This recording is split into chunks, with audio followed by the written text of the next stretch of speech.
ذلك الكتاب لا ريب فيه هدى للمتقين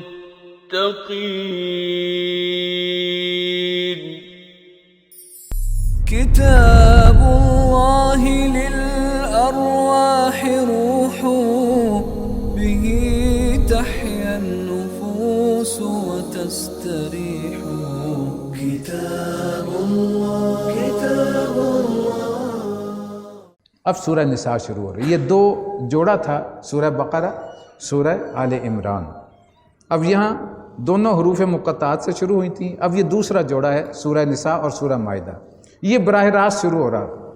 یہاں خطاب یا ایھا الناس سے ہے. سورہ مائدہ میں خطاب ہوگا یا ایھا الذین آمنوا، یا ایھا الذین آمنوا اوفوا بالعقود، اپنے وعدے اپنے معاہدے پورے کیا کرو. ایک نصیحت کے ساتھ آغاز، لیکن خطاب یا ایھا الذین آمنوا سے. یہاں یا ایھا الناس، یہاں بھی اس جوڑے کی تکمیل کر دی. ایک طرف اہل ایمان سے، اور پھر وہاں فائنل احکامات شریعت جو ہیں، جو شیپ اللہ تبارک و تعالیٰ نے دی، انہیں بیان کیا گیا. اس صورت میں زیادہ تر جو ہیں وہ ہمارے سامنے آئیں گے. اور نبی اکرم صلی اللہ علیہ وسلم کا فرمان ہے کہ جو حکم سورہ مائدہ میں آ گیا اسے حتمی سمجھو، اسے فائنل سمجھو. اسی طرح اس سورہ مبارکہ میں بھی آپ دیکھیں گے کہ ابتدائی تقریباً 43 آیات جو ہیں وہ احکامات شریعت پر مشتمل ہیں. پھر 14 آیات آئیں گی جس میں اہل کتاب سے خطاب ہے.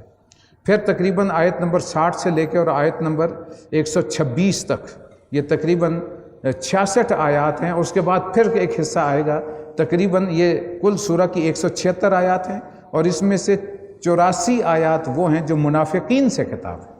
اگرچہ وہ خطاب جو ہے یا ایھا الذین آمنوا سے ہوتا ہے. قرآن مجید میں کہیں بھی منافقوں کو خصوصی طور پر بھی جہاں خطاب کیا گیا وہاں یا ایھا الذین نافقوا نہیں کہا گیا، اس لیے کہ بظاہر کلمہ پڑھتے تھے، مسلمان کہلواتے تھے، دل میں کھوٹ تھا، دل میں وہ مرض پنپ رہا تھا، لہٰذا انہیں اصلاح کے لیے. اب یہ آیت کو دیکھ کر کے اس کا سیاق و سباق دیکھ کر کے معلوم ہوتا ہے کہ یہاں کتاب صادق الایمان لوگوں سے نہیں ہے، بلکہ ان سے ہے جو کچے پکے ہیں یا جو دل میں کھوٹ رکھتے ہیں، جن کے دل میں مرض نفاق ہے. اس اعتبار سے جو ہے اس میں بڑا مختصر خطاب اہل کتاب سے، اور تفصیل سے خطاب جو ہے وہ مسلمانوں سے، اور پھر مسلمانوں میں جو منافقین تھے ان سے. ابتدائی 43 آیات جو ہیں اب یہ احکامات کی ہیں. اس میں پہلا خطاب پوری نوع انسانی کے سامنے ایک اصل الاصول کے طور پر رکھا گیا. دیکھیے ہر انسان، دنیا میں جتنے بھی انسان ہیں ان میں قدر مشترک کیا ہے؟ سب سے پہلے سب اللہ کی مخلوق ہیں. یعنی ہمارے درمیان پوری دنیا کے انسان جو بھی ہم اس وقت 8 ارب کے قریب اس دنیا میں زندہ موجود ہیں، سارے کے سارے اللہ کی مخلوق ہیں. سب کا خالق، سب کو پیدا کرنے والا اللہ ہے. گویا کہ وحدت الہ یا وحدت خالق یہ سب کے درمیان میں ایک مشترک شے ہے. نمبر 2، سارے کے سارے آدم اور حوا کی اولاد ہیں. گویا ہم سب کا باپ اور ماں، ہم اگر پیچھے نسل واپس لوٹنا شروع کریں تو آخر میں کون رہ جائیں گے؟ آدم و حوا. ہم سب کے سب اس کی اولاد. گویا دوسری قدر مشترک ہے وحدت آبا. اس اعتبار سے پوری نوع انسانی وہ رشتہ اخوت میں بندھی ہوئی ہے. اب اختلافات کیوں ہیں؟ یہ اللہ تبارک و تعالیٰ کی طرف سے سارا قرآن مجید میں تفصیلات اس کی دی گئی ہیں کہ تم ایک اللہ کے بندے، ایک اللہ کی مخلوق اور ایک باپ اور ماں کی اولاد. پھر بھی تمہارا معاملہ یہ ہے. اگر اس نے تقسیم کی ہے ذات و برادری کی، وہ سورہ حجرات میں پھر اسی انداز میں بات آئی، انا خلقناکم من ذکر و انثی، ہم نے تخلیق کیا اور ایک مرد سے اور ایک عورت سے. وَجَعَلْنَاكُمْ شُعُوبًا وَقَبَائِلَ لِتَعَارَفُوا، پھر تمہیں تقسیم کر دیا مختلف قبیلوں میں، برادریوں میں، ذاتوں میں، رنگ میں، نسل میں، اس لیے کہ تمہاری پہچان ہو سکے. ہو از ہو، کون کہاں کا رہنے والا ہے، کون سی زبان بولتا ہے، کس قبیلے سے تعلق رکھتا ہے، وہ پہچان کے لیے بنائی گئی. اِنَّ أَكْرَمَكُمْ عِندَ اللَّهِ أَتْقَاكُمْ، اگر کوئی بنائے شرف ہے تو وہ ہے تقوی اللہ کے نزدیک. تم میں سے بہتر وہ ہے. نسل کے اعتبار سے کوئی نہیں ہے، اس لیے کہ سب ایک ہی نسل سے ہو، آدم اور حوا کی اولاد. رنگ کے اعتبار سے نہیں ہے، تم ایک ماں باپ کی اولاد ہو. زبان کے اعتبار سے نہیں ہے، ایک ماں باپ کی اولاد. بھائیوں اور بہنوں میں کوئی فرق تو نہیں ہوتا نا، سارے ہم کفو ہوتے ہیں، برابر ہوتے ہیں. تقسیم صرف پہچان کے لیے. تو اللہ کے نزدیک اگر شرف حاصل کرنا ہے، کوئی بنائے شرف تمہارے درمیان ہو سکتی ہے، تو وہ ہے نیکی، تقوی وہ اللہ کو پسند ہے. جو اس میں آگے بڑھے گا اللہ اسے بلند درجہ عطا فرمائے گا. یہی بات جو ہے وہ یہاں آ رہی ہے، اور یہ وہ آیت ہے جو خطبہ نکاح میں بھی پڑھی جاتی ہے. خطبہ نکاح میں خصوصی طور پر نبی اکرم صلی اللہ علیہ وسلم نے 3 مقامات سے جو ہیں وہ آیات سلیکٹ کی. پہلا مقام سورہ آل عمران کا جو ہم پڑھ چکے ہیں، یا ایھا الذین آمنوا اتقوا اللہ حق تقاتہ ولا تموتن الا وانتم مسلمون. اس لیے کہ جو مجلس ہوتی ہے نکاح کی، اس میں جو بیٹھے ہوتے ہیں انہیں بتانا مقصود ہوتا ہے اللہ کے بندے بنو جیسا بننے کا حق ہے. اپنی زندگی کا ایک ایک لمحہ اس کی اطاعت شاری کے ساتھ گزارو، مسلم اور اطاعت شار کے طور پر گزارو. اور گویا کہ تلقین اس جوڑے کو بھی کی جا رہی ہے کہ تمہاری زندگی تقوی پر ہونی چاہیے. اصل زندگی کا گزارنے کا سلیقہ اور طریقہ وہ تقوی پر زندگی ہے، پرہیزگاری پر زندگی. پھر دونوں خاندانوں کو احساس اس آیت کے ذریعے سے جو دلوایا جا رہا ہے کہ تم ایک آدم و حوا کی اولاد ہو، آپس میں ایک نسل سے ہو، رحمی رشتوں میں بندھے ہوئے ہو. عمومی طور پر خاندان میں جو اگر افتراق پیدا ہوتا ہے اسی وجہ سے ہوتا ہے کہ انسان کوئی اپنے آپ کو، جو بھی تکبر میں ہوتا ہے نا، اپنے آپ کو کچھ شے سمجھ رہا ہوتا ہے، وہ دوسرے کو حقیر سمجھتا ہے. یہ آٹومیٹک ایک بات ہے. اگر میں سمجھتا ہوں کہ میں بہت اعلیٰ ہوں تو میری نظر میں دوسرے سارے آٹومیٹکلی حقیر ہو جائیں گے. تو اس اعتبار سے کہ تم ہو کون؟ ایک ہی نسل سے تعلق رکھنے والے، اور رحمی رشتوں کا خیال کرو. اب تم ایک نئے خاندان میں بننے جا رہے ہو. تیسرا مقام جو ہے وہ سورہ احزاب سے لیا گیا، اور وہاں اس زبان کی حفاظت کی تلقین کی گئی. قولوا قولا سدیدا یا ایھا الذین آمنوا اتقوا اللہ وقولوا قولا سدیدا. اور تینوں آیات میں جو ہے وہ تقوی کی تلقین ہے بار بار. یہ بھی آپ دیکھیں، پہلے بھی وہ تقوی آیا، اتقوا اللہ حق تقاتہ، اور اب یہاں بات آ رہی ہے یا ایھا الناس اتقوا ربکم الذی خلقکم من نفس واحدہ. لوگو اپنے رب سے ڈرو، اس کا تقوی اختیار کرو جس نے تمہیں ایک جان سے پیدا کیا. سائنٹیفکلی بھی بہت سے لوگوں نے اس کی توجیہ کی ہے کہ انسان جو ایولیوشن ہوا ہے وہ ایک سنگل سیل سے زندگی کا آغاز ہوا ہے، اور اس کے بعد وہ ملٹی سیلولر جو ہے وہ سلسلہ شروع ہوا. پہلے امیبا ہوا، پھر وہ ٹوٹ کے جو ہے وہ 2 سیل، پھر 3 سیل. ابتدا میں جو ہے وہ جنس نہیں تھی، جو جنسی تعلق تھا وہ نہیں تھا، لیکن اس کے بعد تناسل کا طریقہ اللہ نے ایجاد کیا، اور پھر وہ بڑھتے بڑھتے جو ہے وہ پھر انسان کی شکل میں آیا وغیرہ وغیرہ. اس کا مطلب یہ بھی اسے بھی اس پر بھی منطبق کرنے کی کوشش کی گئی ہے. لیکن بظاہر ہمیں جو تفسیر جو معنی لینے ہیں وہ جو کہ ہمارے سلف سے چلے آ رہے ہیں، اور جن پر نبی اکرم صلی اللہ علیہ وسلم اور صحابہ کی رائے آ گئی، تو پھر اس سے باہر نکلنا ہمارے لیے مناسب نہیں. اگرچہ سائنٹیفک فیکٹس قرآن مجید میں موجود ہیں، اور اس کی تصدیق بھی ہوتی ہے کہ واقعتاً یہ اللہ کا کلام ہے. جب بھی سائنس کسی اصول پہ آ کر کے فائنل کرتی ہے، قرآن سے میچ ہو جائے تو سمجھیں کہ یہ فائنل ہو گیا. تمہیں ایک جان سے، گویا کہ آدم کی تم اولاد ہو، خلقکم من نفس واحدہ وخلق منہا زوجہا، اسی سے پھر اس نے تمہارا جوڑا بنایا. وبث منہما رجالا کثیرا ونساء، پھر اس کے ذریعے سے اس نے کثیر تعداد میں مرد اور عورت اس روئے زمین پر پھیلا دیے.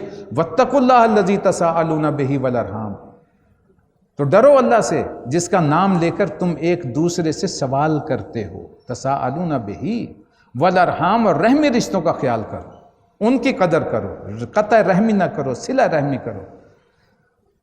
ان اللہ کان علیکم رقیبا، اور جان لو اللہ تم پہ نگران ہے، وہ تمہیں دیکھ رہا ہے. اگر یہ احساس انسان کے اندر اجاگر ہو جائے، کوئی دیکھے نہ دیکھے، میرے تمام معاملات کو میرا رب دیکھ رہا ہے، میں اس کی نگاہ میں ہوں، یہی طرز عمل، یہ یقین جو ہے انسان کو سیدھے راستے پر لا سکتا ہے. انسان جو ہے وہ کچھ زیادتی کرتے وقت یہ سمجھتا ہے کہ کوئی نہیں پکڑنے والا میرا ہاتھ، لیکن ایک ہے ذات، اور پھر جب اس کی پکڑ آتی ہے تو وہ پھر ایسی آتی ہے کہ انسان کے 14 طبق روشن ہو جاتے ہیں. آپ دنیا میں دیکھیں، دنیا سے زندگی میں ہمارے سامنے جو ہے بہت سے انسان، ایک وقت ہوتا ہے ایسے لگتا ہے کہ ان کا عروج تو کبھی ختم ہونے والا ہی نہیں، انہیں زوال کیسے آ سکتا ہے، کوئی امکان ہی نہیں. اور چند ہی دن میں اللہ تبارک و تعالیٰ ایسا بلندی سے پٹکتا ہے کہ پتہ لگتا ہے کہ یہ تو کبھی تھے ہی نہیں، ایسے ہوئے کبھی تھے ہی نہیں. اور یہ ہماری نگاہوں کے سامنے بے شمار ہو چکا اس زندگی میں. آپ نے بھی بہت سے لوگوں کے انجام دیکھے ہوں گے کہ ایک رات سوئے ہیں تو بڑے منصب پہ بیٹھے ہوئے ہیں، صبح اٹھے ہیں تو وہ سارے کے سارے دھرے کے دھرے رہ گئے، اور وہ الٹا کسی مجرم کی شکل میں سامنے موجود ہیں. اللہ تبارک و تعالیٰ ایسے انجام سے محفوظ فرمائے. یہ سورہ مبارکہ جو ہے غزوہ احد کے فوراً بعد نازل ہوئی ہے، اور اس کے پس منظر میں کچھ چیزیں ہدایت کی پھر اللہ تبارک و تعالیٰ نے عطا فرمائیں. 70 صحابہ شہید ہو گئے. اس کے نتیجے میں 70 خاندان ایسے تھے جہاں خواتین بیوہ ہو گئیں، بچے یتیم ہو گئے، اور اب اس بات کی ضرورت پڑی کہ بیواؤں کا یتیموں کے متعلق ان کی حفاظت کے لیے کچھ قوانین اور ضوابط ہونے چاہیے۔ اس ضمن میں پھر یہ ساری اگلی ہدایت جو اب آ رہی ہے اس پس منظر میں سے پہلا پس منظر اس کا یہ ہے، اور لیکن ہدایت پھر یہ قیامت تک کے لیے ہے، ہمارے لیے بھی یہ پکی ہدایت ہے۔ وَآتُوا الْيَتَامَ أَمْوَالَهُمْ، یتیموں کے مال انہیں واپس کر دیا کرو، جب تک وہ بالغ نہیں ہوتے تمہارے پاس امانت ہیں، جب وہ ہوش مند ہو جائیں تو گویا انہیں واپس کر دیا کرو۔ وَلَا تَبْدِلُوا الْخَبِيثَ بِالطَّيِّبِ، اور دیکھو اچھے مال کو برے مال سے تبدیل مت کرو، یعنی کوئی گھٹیا شے ان کے لیے رکھ لی اور ان کے مال جو وہ ہڑپ کر گئے، یہ گویا کہ گھٹیا، دنیا میں تو وہ اعلیٰ تمہیں نظر آ رہے ہیں لیکن انجام کار کے اعتبار سے وہ غلط شے ہے۔ وَلَا تَأْكُلُوا أَمْوَالَهُمْ إِلَىٰ أَمْوَالِكُمْ، اور ان کے مال اپنے مال کے ساتھ ملا کر کے ہڑپ نہ کرو، یہ بہت بڑا گناہ ہے۔ إِنَّهُ كَانَ حُوبًا كَبِيرًا، یہ بہت بڑا زیادتی اور گناہ کا کام ہے۔ وَإِنْ خِفْتُمْ أَلَّا تُقْسِطُوا فِي الْيَتَامَىٰ، اور اگر تمہیں اندیشہ ہو کہ تم یتیموں کے ساتھ انصاف نہیں کر سکتے، فَانْكِحُوا مَا طَابَ لَكُم مِّنَ النِّسَاءِ، تو پھر جو عورتیں تمہیں پسند ہوں ان کے ساتھ نکاح کر لیا کرو، مَثْنَىٰ وَثُلَاثَ وَرُبَاعَ، 2 3 یا 4۔ فَإِنْ خِفْتُمْ أَلَّا تَعْدِلُوا، اور اگر اندیشہ ہو کہ تم ان کے درمیان عدل نہیں کر سکو گے، فَوَاحِدَةً، تو پھر ایک پر اکتفا کرو، او مَا مَلَكَتْ أَيْمَانُكُمْ، اور اگر اس سے بھی عدل کی تمہیں ڈر ہے کہ نہیں کر سکتے تو جو تمہارے ملک یمین میں تمہاری ملکیت میں دی گئی یعنی کنیزیں جو ہیں ان سے نکاح کر لیا کرو۔ ذَلِكَ أَدْنَىٰ أَلَّا تَعُولُوا، یہ زیادتی سے یا بے انصافی سے بچنے کے لیے ایک بہترین طریقہ ہے۔ ام المومنین حضرت عائشہ صدیقہ رضی اللہ تعالیٰ نے جو اس کی تشریح فرمائی ہے، میں سمجھتا ہوں کہ وہ اس کی کفایت کرتی ہے، اگرچہ بہت سے دوسرے اقوال بھی ہیں اور لوگوں نے اپنی مرضی سے بھی بہت ساری چیزیں اس میں سے نکالنے کی کوشش کی ہیں، لیکن جب ایک مستند روایت مل جائے تو اسی پر اکتفا کرنا چاہیے۔ وہ فرماتی ہیں کہ زمانہ جاہلیت میں جو یتیم بچیاں ہو جاتی تھیں اور لوگوں کی تحویل میں چلی جاتی تھیں، اور پھر وہاں ہو سکتا ہے کہ کوئی محرم نہ ہو، نہ محرم کا معاملہ ہو، تو پھر وہ کوشش کرتے تھے کہ ان کے ساتھ مال بھی ہوتے تھے تو ان کے ساتھ جو ہے وہ خود نکاح کر لیتے تھے، اور پھر ان کے مال بھی ہڑپ کر جاتے تھے، اور انہیں معلوم تھا یتیم ہے، اس کے پیچھے کوئی اس کا پشت پناہ تو ہے نہیں، تو ان پہ زیادتیاں کرتے تھے، ظلم ڈھاتے تھے، تو اس کے بارے میں یہ آیت نازل ہوئی۔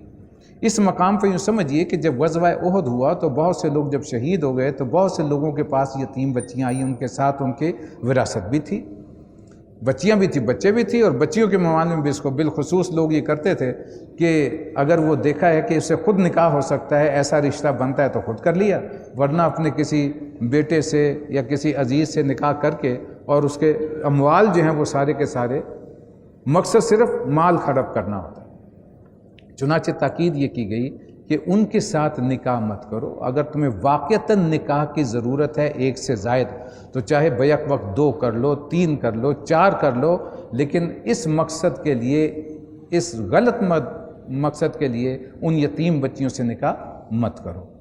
اور اسے پھر مفسرین نے جو ہے وہ لکھا ہے کہ پھر اس ضابطے کو ہمیشہ ہمیشہ کے لیے تعدد ازواج کے سلسلے میں بھی فائنل کر دیا گیا کہ بیک وقت 4 سے زیادہ نکاح نہیں کیے جا سکتے۔ چنانچہ مثالیں وہاں موجود ہیں کہ جب یہ آیت نازل ہوئی تو طائف کا ایک رئیس تھا، اس کے ہاں 11 بیویاں موجود تھیں، نبی اکرم صلی اللہ علیہ وسلم نے اسے پیغام بھیجا کہ ان میں سے 4 تم رکھ سکتے ہو، 7 کو جو ہے وہ طلاق دے۔ ایک اور صحابی تھے، ان کی 5 بیویاں موجود تھیں، ان سے بھی ایک بیوی کو کہا گیا کہ اسے جو بھی تم چاہو اسے فارغ کر دو، 4 تم رکھ سکتے ہو۔ اس کے ساتھ شرط رکھ دی گئی عدل کی، اور اس کی تفصیل انشاءاللہ آگے چل کر آئے گی۔ اس میں یہ بھی بیان کر دیا گیا کہ عدل جو فزیکل معاملات ہیں اس میں تو عدل یقیناً لازماً ہونا چاہیے۔ بعض چیزیں ایسی ہوتی ہیں جو قلبی طور پر انسان کی نفسیات میں ہیں، کسی طرف ایک فطری کسی کی طرف میلان ہے، ایک بیوی ہے وہ حسین بھی ہے، سگڑ بھی ہے، سلیقہ مند بھی ہے، گفتگو میں بھی وہ جو ہے وہ بہترین شائستہ ہے، بہت سے اس کے گن ہیں، اور ایک طرف ایک ایسی بیوی ہے جو اگرچہ بہت سے معاملات میں ہے لیکن وہ زبان کی کڑوی ہے یا کچھ ایسا معاملہ ہے جسے انسان ناپسند کرتا ہے، تو ظاہر ہے ایک کی طرف میلان زیادہ ہوگا، دوسری کی طرف میلان کم ہوگا۔ تو یہ ایک فطری شے ہے جس پر انسان کا اپنا کوئی ذاتی کنٹرول نہیں ہو سکتا۔ جو ایموشنل معاملات ہیں وہ انسان کے اختیار سے باہر ہوتے ہیں، لیکن جو فزیکل چیزیں ہیں، ایک جیسا وقت دینا، ایک جیسا کھانا مہیا کرنا، ایک جیسا جو ہے وہ رہن سہن کا معاملہ، گھر کا معاملہ، یہ سارا ایک جیسا ہونا چاہیے سب کا۔ نبی اکرم صلی اللہ علیہ وسلم 9 بیویاں تو ایک وقت بیک وقت موجود تھیں، اور 5 تو اکثر و بیشتر رہیں، لیکن آپ روزانہ عصر کے بعد ہر حجرے میں ہر زوجہ محترمہ کے ساتھ ایک مخصوص وقت کے لیے ملاقات کرتے تھے، اور جس کے گھر پھر وقت ہوتا تھا کہ آج شب باسی یہاں ہوگی تو وہاں رات گزارتے تھے، اگلے دن دوسرے کی باری ہوتی۔ تو آپ نے بالکل برابر اس پہ عمل کر کے جو ہے وہ ایک مثال بھی قائم کر دی۔ تو یہ ہے عدل کا معاملہ کہ اگر اندیشہ ہے کہ تم عدل نہیں کر سکتے تو پھر تم ایک ہی پر اکتفا کرو۔ وَآتُوا النِّسَاءَ صَدُقَاتِهِنَّ نِحْلَةً، اور عورتوں کے مہر جو ہیں وہ خوش دلی کے ساتھ فرض جانتے ہوئے ادا کیا کر۔ یہ صدقات جو ہے صداق کی جمع ہے، اور اس کا معنی ہے جو مہر شادی کے وقت مقرر کیا جاتا ہے۔ فَإِن طِبْنَ لَكُمْ عَنْ شَيْءٍ مِّنْهُ نَفْسًا فَكُلُوهُ هَنِيئًا مَرِيئًا، اور اگر وہ خود اپنی خوشی سے مہر کا کوئی حصہ تمہیں معاف کر دیں تو تم اسے مزے سے کھا سکتے ہو۔ لیکن یہ نوٹ کر لیجئے، حضرت عمر رضی اللہ تعالیٰ عنہ نے جو فیصلے کیے ہیں وہ بڑے عجیب تھے۔ ایک خاتون تھی، ان کا مقدمہ حضرت عمر رضی اللہ تعالیٰ عنہ کے پاس آیا، اور وہ اس وقت جب شادی ہوئی تھی تو اس کے خاوند نے ان سے اپنا جو مہر تھا وہ معاف کروا لیا تھا۔ انہوں نے مطالبہ کیا کہ میرا مہر دلوایا جائے، تو حضرت عمر رضی اللہ تعالیٰ عنہ نے فیصلہ کیا کہ اس کا مہر اسے پورے کا پورا واپس لوٹاؤ۔ بھائی یہ تو معاف کروا لیا گیا ہے، کیونکہ جب یہ مطالبہ کر رہی ہے تو اس کا مطلب یہ ہے کہ اس نے اس وقت خوش دلی سے معاف نہیں کیا، وہ کسی پریشر کے تحت جو ہے معاف کروایا گیا ہے۔ اور ہمارے یہاں اکثر و بیشتر آج بھی یہ ہوتا ہے، جب شادی بیاہ کا معاملہ ہوتا ہے تو مہر باندھ تو لیتے ہیں لاکھوں کے حساب سے، لیکن اس کے بعد پھر وہ کوشش کرتے ہیں کہ کسی نہ کسی طریقے سے جو ہے وہ دینے کی بجائے معاف کروا لیا جائے۔ تو عورت جو ہے وہ اپنا مہر کسی وقت بھی مطالبہ کر سکتی ہے، یہ اسے اجازت ہے کہ وہ مطالبہ کرے کہ میرا مہر مجھے ادا کیا جائے۔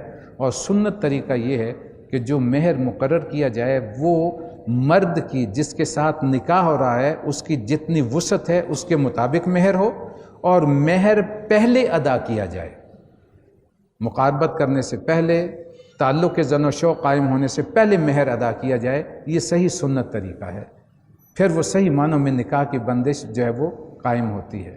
اگرچہ اس کی اجازت ہے کہ تم ادھار کر سکتے ہو، اندل طلب معاملہ ہو جاتا ہے، لیکن بہترین طریقہ اور سنت طریقہ یہ ہے کہ اسے پہلے ادا کرو، یہ عورت کا حق ہے۔ دوسری ہدایت آئی وَلَا تُؤْتُوا السُّفَهَاءَ أَمْوَالَكُمُ الَّتِي جَعَلَ اللَّهُ لَكُمْ قِيَامًا وَارْزُقُوهُمْ فِيهَا وَاكْسُوهُمْ وَقُولُوا لَهُمْ قَوْلًا مَّعْرُوفًا۔ ایسا بھی ہو سکتا ہے کہ کوئی یتیم بچہ آپ کی تحویل میں ہے، اس کی میراث آپ کے پاس ہے، اور وہ بالغ ہوتا بھی ابھی بے عقل ہے، یا کوئی ایسا معاملہ ہے کہ مخبوط الحواس ہے، اور اندیشہ یہ کہ اگر آپ اس کا مال اسے واپس لوٹائیں گے تو وہ ضائع کر دے گا۔ اس طرح مال جو ہے وہ آپ کے پاس امانت ہے، لہٰذا تاکید کی گئی کہ اگر وہ مال جنہیں اللہ تبارک و تعالیٰ نے قیام زندگی کا ذریعہ بنایا ہے وہ تم انہیں لوٹانے لگو تو نادان لوگوں کے حوالے مت کرو، پہلے اسے جانچ لو۔ وَابْتَلُوا الْيَتَامَ حَتَّىٰ إِذَا بَلَغُوا النِّكَاحَ، اسے جانچتے رہو، پرکھتے رہو، آزمائش کرتے رہو یہاں تک کہ وہ نکاح کی عمر تک پہنچ جائیں۔ اب ہمارے ہاں تو قانونی طور پر اور عمر ہے، لیکن حقیقی طور پر اس وقت جو ہے نبی اکرم صلی اللہ علیہ وسلم کا جو ارشاد ہے وہ حدیث میں آتا ہے کہ لا یتما بعد الاحتلام، نوجوان بچے کو جب احتلام ہو جائے ایک مرتبہ تو اس کی یتیمی ختم ہو جاتی ہے، گویا کہ وہ بالغ ہو گیا، وہ اس کی بلوغت کی عمر ہے۔ اور عام طور پر 14 سال کے لگ بھگ جو ہے وہ لڑکا جو ہے وہ سن بلوغت کو پہنچ جاتا ہے، اور بچی جو ہے جب اسے پہلی مرتبہ مینسز ہو جائیں تو وہ بھی سن بلوغت کو پہنچ گئیں۔ یہ سن بلوغت اسلام کے لیے بچی کے لیے جو ہے وہ ایام کا ہونا، اور مرد کے لیے احتلام کا ہونا، یہ اس کی بلوغت کی نشانی ہے۔ جب وہ بالغ ہو جائے اور تم دیکھ لو فَإِنْ آنَسْتُم مِّنْهُمْ رُشْدًا کہ اس میں جو ہے وہ عقل مندی اور اہلیت بھی ہے، فَادْفَعُوا إِلَيْهِمْ أَمْوَالَهُمْ تو ان کے مال ان کے حوالے کر دیا کرو، وَلَا تَأْكُلُوهَا إِسْرَافًا وَبِدَارًا يَكْبَرُوا اور اسے جلدی جلدی اس خوف سے کہ یہ جوان ہو جائے گا، بڑا ہو جائے گا، ہڑپ کرنے کی کوشش مت کیا کرو۔ وَمَنْ كَانَ غَنِيًّا فَلْيَسْتَعْفِفْ جو غنی ہے تم میں سے اگر کسی مالدار کے حوالے یتیم ہے اور اس کے پاس وہ امانت ہے تو وہ اس کی پرورش کے کچھ چارجز نہ لے، یہ تاکید ہے کہ اسے کچھ نہ لینا اس کے حق میں بہتر ہے۔ ومن کانا فقیراً، لیکن جو ولی بنایا گیا ہے اگر وہ فقیر ہے، غریب ہے، فلیاکل بالمعروف، تو وہ اپنا حق کے خدمت لے سکتا ہے، اس میں سے کھا پی سکتا ہے، لیکن معروف طریقے سے، پورا حساب رکھ کے اور جتنا ہونا چاہیے ایسے۔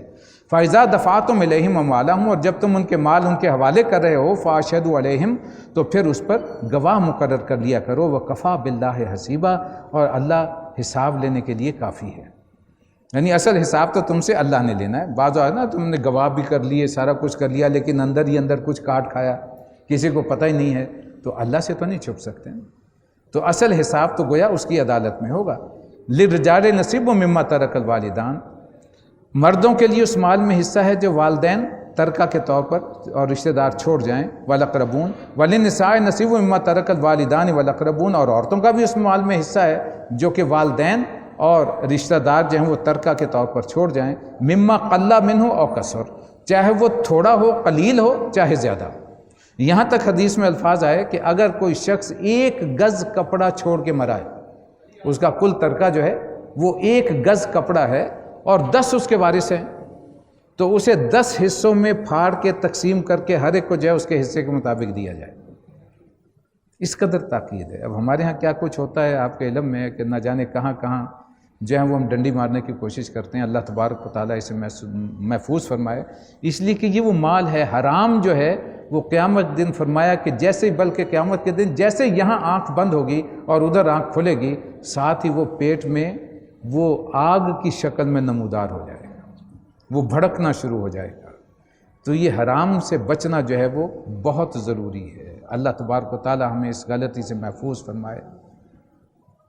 وَإِذَا حَضَرَ الْقِسْمَةَ، اور اگر تقسیم کے وقت حاضر ہوں اولو القربا، کچھ قرابت دار، والیتاما والمساکین، فارزقوہم منہ، اور کچھ مسکین اور یتیم، تو انہیں بھی کچھ نہ کچھ دے دیا کرو، وقولوا لہم قولا معروفا، اور ان کے ساتھ بھلے مانسوں کی کسی گفتگو کیا کرو۔ یہ نہیں ہے کہ ڈانٹ ڈپٹ جو ہے لوگوں کو جھڑکنا شروع کر دو، بعض اوقات ہوتا ہے نا کیسے۔ اب تو ایسا کوئی موقع، کیونکہ اب جائیداد کی تقسیم کا معاملہ خاندانوں کے اندر ہی اندر ہے، وہ قبائلی زندگی تھی، وہاں معاملہ تھے کہ ایک شخص مرا ہے تو پورا قبیلہ موجود ہے، اس کے رشتہ دار بھی ہیں، دوسرے لوگ بھی ہیں، امیر بھی ہیں، غریب بھی ہیں، اور وہ سارے اکٹھے ہو گئے جن کے سامنے تقسیم ہو رہی ہے، تو بھائی انہیں بھی ہے کچھ چائے پانی پلاؤ، کچھ ضیافت کر دو، کچھ معاملہ کر کے انہیں فارغ کر دو، اور انہیں معروف طریقے سے جھڑ کے مت مارو۔ وَلْيَخْشَ الَّذِينَ لَوْ تَرَكُوا مِنْ خَلْفِهِمْ ذُرِّيَّةً ضِعَافًا خَافُوا عَلَيْهِمْ، تمہیں ہمیشہ یہ خیال کرنا چاہیے کہ اگر تم خود اپنے پیچھے تمہاری موت آ جائے اور تم اپنے پیچھے بے بس اولاد چھوڑتے تو مرتے وقت تمہیں ان کے متعلق کتنے اندیشے ہوتے۔ یہ جب بھی کوئی کام انسان کر رہا ہوتا ہے اس قسم کی تقسیم کا، حقوق و فرائض کے معاملات کا، وہ جن کو دینا ہوتا ہے اس کی مقام پر اپنے آپ کو اسے کھڑا کر لینا چاہیے کہ اگر میرے ساتھ یہ ہو رہا ہو تو میرے جذبات کیا ہوں گے، میری فیلنگز کیا ہوں گی۔ یہ شے انسان کو عدل پہ جو ہے وہ لے آتی ہے بڑی آسانی سے۔ احساس ہوتا ہے کہ اگر مجھ پہ یہ وارد ہوتا تو پھر کیا ہوتا، پھر یتیموں کا حق، مسکینوں کا حق، پھر انسان واقعی محسوس کرتا ہے کہ اگر ان کی جگہ میری اولاد ہوتی تو پھر کیا ہوتا۔ فَلْيَتَّقُوا اللَّهَ، تو پھر اللہ سے ڈرو، وَلْيَقُولُوا قَوْلًا سَدِيدًا، اور ہمیشہ راستے کی بات کرو۔ ان الذین یاکلون اموال الیتامی ظلما، جان لو کہ جو لوگ یتیموں کا مال کھاتے ہیں ظلم کے ساتھ، انما یاکلون فی بطونہم نارا، وہ در حقیقت اپنے پیٹ میں آگ بھر رہے ہیں، وسیصلون سعیرا، اور وہ عنقریب جو ہے آگ میں جھونکے جائیں گے۔ یوصیکم اللہ فی اولادکم، اللہ تمہیں وصیت کرتا ہے اپنی اولاد کے بارے میں۔ یہ اب آگے قانون وراثت۔ للذکر مثل حظ الانثیین، مرد کا حصہ ہے 2 عورتوں کے برابر۔ یہ نہیں کہا کہ مرد کا دگنا حصہ ہے اور عورت کا ایک حصہ ہے، 2 عورتوں کے برابر۔ یہ تاکید کر دی گئی کہ عورت کا حصہ بھی ہے، عورت کا اگر ایک حصہ مل رہا ہے تو مرد کے 2 ہوں گے، 2 عورتوں کے برابر ہوگا۔ فَإِن كُنَّ نِسَاءً فَوْقَ اثْنَتَيْنِ فَلَهُنَّ ثُلُثُ مَا تَرَكَ، اگر میت کے وارث جو ہیں 2 سے زیادہ لڑکیاں ہوں تو انہیں ترکے کا 2/3، 2/3 ان سب میں تقسیم کیا جائے گا۔ وَإِن كَانَتْ وَاحِدَةً فَلَهَا النِّصْفُ، اور اگر ایک ہی بیٹی ہو، یعنی بیٹا نہیں ہے صرف ایک ہی بیٹی ہے، تو پھر اسے کل ترکے کا نصف دے دیا جائے گا۔ وَلِأَبْوَيْهِ وَلِكُلِّ وَاحِدٍ مِّنْهُمَا السُّدُسُ، اور اگر میت جو ہے وہ صاحب اولاد ہو تو اس کے والدین کو ترکے کا چھٹا حصہ ملے گا، مما ترک ان کان لہ ولد و ان لم یکن لہ ولد، اور اگر اس کے اولاد نہ ہو، وورثہ ابواہ ہو اور وارث صرف والدین ہوں، فلأمہ الثلث، تو ماں کو اس کا تیسرا حصہ ملے گا، فإن کان لہ اخوۃ فلأمہ السدس من بعد وصیۃ یوصی بہا او دین، اگر میت کے بھائی بہن بھی ہو تو ماں جو ہے وہ چھٹے حصے کی حقدار ہوگی۔ یہاں محذوف ہے، چھٹا حصہ ہی باپ کو ملے گا، اگر دونوں زندہ ہیں چھٹا ہی حصہ ماں کو ملے گا، وہ چھٹے حصے میں دونوں حصے دار ہوں گے۔ لیکن یہ سارے حصے تقسیم ہوں گے وصیت پر عمل کرنے کے بعد اور قرض کی ادائیگی کے بعد۔ یہاں ترتیب الٹ ہے، اس پہ فقہا کا اجماع ہے، اور پریکٹس اللہ کے رسول صلی اللہ علیہ وسلم اور مسلمانوں کی یہ رہی کہ پہلے قرض ادا کیا جائے گا۔ جو بھی ترکہ انسان چھوڑ کے مرتا ہے پہلے یہ دیکھا جائے گا کہ اس کے ذمے قرض کتنا ہے، پہلے سب سے قرض ادا کیا جائے گا۔ اس کے بعد اگر اس نے کوئی وصیت کی ہے، اور وصیت کے متعلق میں آپ کو بتا چکا ہوں سورہ بقرہ کے ضمن میں کہ نبی اکرم صلی اللہ علیہ وسلم نے فرمایا کہ کوئی بھی شخص اپنے ترکے کے 1/3 سے زائد وصیت نہیں کر سکتا، اس کی اجازت نہیں ہے، باقی لازماً وارثوں کو ملے گا۔ تو 1/3 حصہ اگر اس نے اس میں سے کچھ وصیت کی ہے، اس کے مطابق اس وصیت پر عمل درآمد کیا جائے گا۔ اب جو بقایا بچ گیا وہ ان شکوں کے مطابق جو ہے وہ تقسیم کیا جائے گا۔ یہاں کچھ اجمال بھی ہے لیکن جامعیت بھی ہے، یہ جان لیں کہ یہ 4 آیات پر مشتمل رکوع ہے، اور یہ قرآن مجید کا اعجاز ہے۔ 2 آیات وہ ہیں جس میں یا ترغیب ہے اللہ کی طرف سے یا وارننگ ہے۔ 2 آیات میں کل قانون وراثت بیان کر دیا گیا ہے۔ ایک بہت بڑا ثبوت ہے کہ یہ ہے اللہ کا کلام، کسی انسان کے لیے ممکن نہیں۔ اس کی اب تشریحات جب انسان نے کی تو قانون وراثت، اسلام کا قانون وراثت آپ کو اتنی بڑی کتابیں ملیں گی جن میں اسی قانون کی تشریحات ہیں، اس لیے کہ ہر خاندان کے لیے، ہر فیملی کے لیے مختلف حالات ہو سکتے ہیں، اور ان مختلف حالات میں کیسے تقسیم ہوگی وہ بھی مختلف معاملات ہو سکتے ہیں، ہر شخص کا معاملہ علیحدہ ہو سکتا ہے۔ تو جتنی پھر مثالیں سامنے آئیں اور ان کے جو شواہد بنتے چلے گئے، ان کے مطابق پھر وہ قوانین جو ہے وہ مرتب ہوتے چلے گئے، کتابیں بنتی چلی گئیں، شواہد ان میں نقل ہوتے گئے۔ لہٰذا ذہن میں رکھیے کہ ہر انسان کا معاملہ مختلف ہو سکتا ہے، اس کے لیے کسی کو مشکل درپیش ہو تو ہمارے بہت سے مفتی موجود ہیں، علماء فقہا موجود ہیں، ان سے آپ مشورہ کر سکتے ہیں۔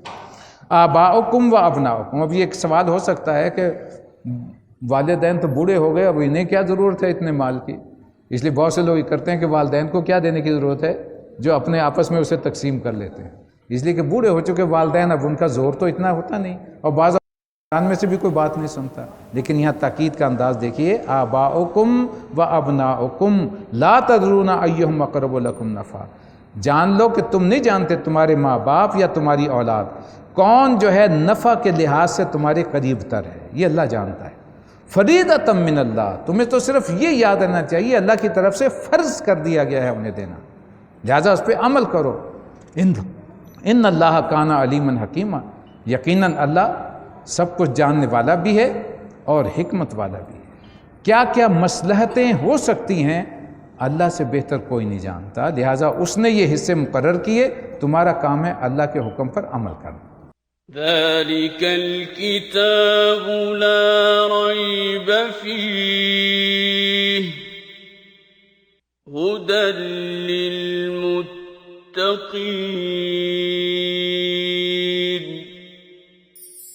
كتاب الله للأرواح روح به تحيا النفوس وتستريح كتاب